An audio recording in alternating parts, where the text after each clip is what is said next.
चल भी बबर सिरा पाक कबड्डी सुनिया आ गया दूए पासे पट्टी करनी ते धानी खड़ गया बिच देखो जरा धानी लग गया फिर आ देखो ये भी साडा भाई ये देखो जरा बील के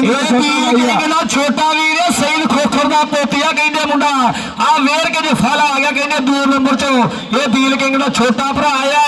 इधर आया ते गल करिए उस्ताद जी राइडर दी चल भी बबर सिरा पार सुनिया अगे 4 स्टॉपर मावा के बली पुत्र घूमती हुई चैन देखो जरा गल की बनती आ किधर नूं जांदी आ गल इस वेले हाँ जी नलियाला दा एक बंदा आया जी कंडे ते अपड़ो उस्ताद बिल्लू जी इधर कंडे ते आयो हम खां पठान इधर आ जा यार तू ही आ जा वजन होने लगा वा दूसरी टीम दा आयो इधर एक बंदा आयो हाँ भी सपा आया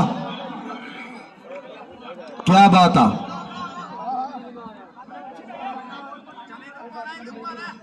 हाँ जी देखो जरा अज भाई ये भी वैसे ना जिदा साडे उस्ताद कहते होंगे जाल पारा साहब भी ट्रेंड ही बन गया जिदा कद थोड़ा जहा लम्मा आ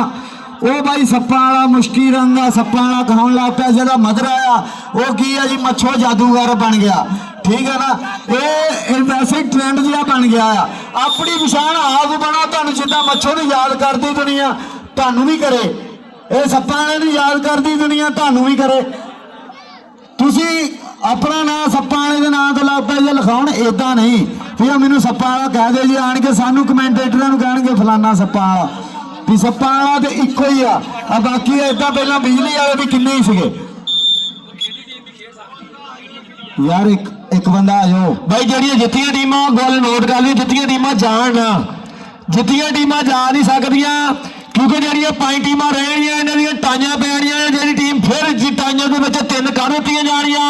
2 जिहड़ियां चक्कियां गईयां उन्होंने मैच खेलना आ तो फिर 4 जिहड़ियां सेमीफाइनल विच पूरियां बराबर उतरनगियां जित्तियां टीमां ना जाण आ उस्ताद जी मुंडा गुजरां दा दिल गुजर कहंदे आखिरी दो रेडा जी समा समाप्त हो गया आखिरी दो रेडा इस मैच दियां हाँ जी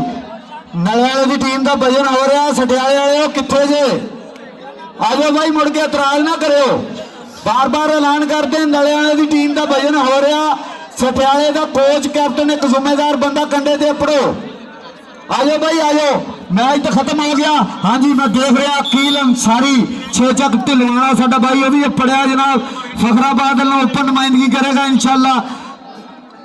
अज धन धन होने जा रही है कबड्डी भी बल्ले बल्ले होएगी अज तुहानूं मैं पहले ही मैचों तो पहले दस्सिया ही भी अज वड्डे स्टार इस वेले मानी भाई बस वाले वो भी अपड़िया जनाब असीं दिल दीआं डूंघियां थावां तो वेलकम करते हैं साथी फरहान पठान आओ यार वजन करा लो आजो यार आजो इतिहाद के सारे मुंडे आजो यार वजन करवाओ इतिहाद के सारे मुंडे आजो दुल्ला जी दुल्ला पाकिस्तानी आ जा यार तेरा वजन करना लाजमी आ जा देखना किन्ने किलो का हो गया आ जा इत्थे आ अच्छा कितना 60 किलो का होया देख ला